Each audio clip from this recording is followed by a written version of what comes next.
બનાસવાસીઓ જોજો, એકમાત્ર મોકો છે. આજે જો નહીં ચેતીએ ને તો આપણા સંતાનો માફ નહીં કરે.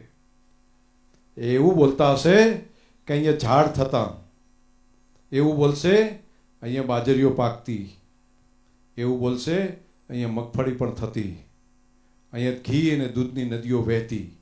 એવો અમારો જિલ્લો હતો.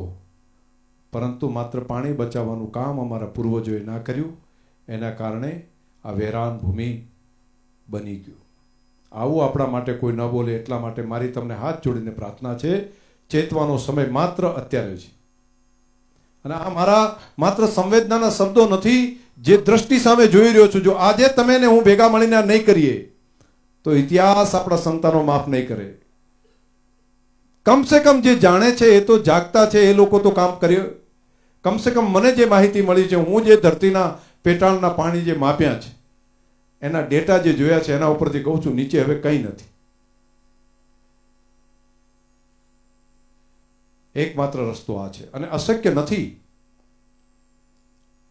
10 વર્ષ જો ભેગા મળીને બનાસવાસીઓ કામ કરે તો ફરી પાણીના લેવલ ઉપર આવે.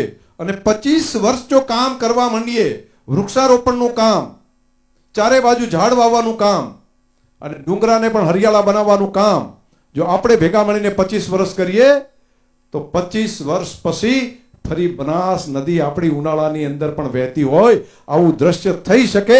આવા ઇતિહાસ અનેક દેશોએ બનાવ્યા છે. આપણે પણ આવું કરી શકીએ. આપણા હાથમાં છે. માણસની મજૂરીથી આ થઈ શકે એવું છે. અને માણસ મજૂરી કરે તો પ્રકૃતિ મદદ કરે ને કરે. આમાં કોઈ બેમત નથી. વૃક્ષ થશે તો વરસાદ 1000% આવશે, અને વરસાદ આવશે તો હરિયાળી ફરી પાછી આ ધરતી ઉપર થશે.